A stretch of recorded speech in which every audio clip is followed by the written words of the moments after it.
आणि तुम्ही विड्रॉल घेताय की काय करताय? नाही, संख्याबळ आमच्याकडे नाही आहे. संख्याबळ आधीच जुळवाजुळव करण्याची वेळ होती, आमची ती तयारी होती.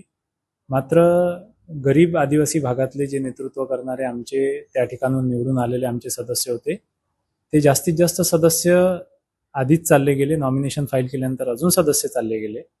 पैशाच्या आमिषाला गरीब लोक बळी पडतात आणि त्या जोरावरती त्यांना जर नेला आहे तर आमच्याकडे दुसरा काही पर्याय शिल्लक नाही. आणि जर आम्ही कंटेस्ट करायला गेलो तर अजूनही आमचे लोक जातील त्या ठिकाणाहून आणि पैशाच्या बर्बादीशिवाय दुसरं काही यातून हाती लागणार नाही असं मला वाटते. म्हणून मी जे या निवडणुकीसाठी जबाबदार आहे त्यांच्याशी चर्चा केली आणि संख्याबळावरती ही निवडणूक असते. संख्याबळ नसल्यामुळे या निवडणुकीत फक्त निवडणुकीच्या मैदानात राहणं म्हणजे घोडे बाजाराला वाव देणं आहे. म्हणून सत्सद विवेक बुद्धीने मला असं वाटते की या निवडणुकीतून माघार घेतल्याशिवाय दुसरा काही पर्याय आमच्या समोर शिल्लक राहिलेला नाही. काँग्रेसमधल्या कुठल्या नेत्यांशी चर्चा झाली, विशेषतः प्रदेशाध्यक्ष आहेत किंवा वडेट्टीवार आहेत, धानोरकर आहेत? आता नावं घेणं योग्य नाही कोणाचे. चर्चा झाली, चर्चेअंतीच मी हा निर्णय घेतला.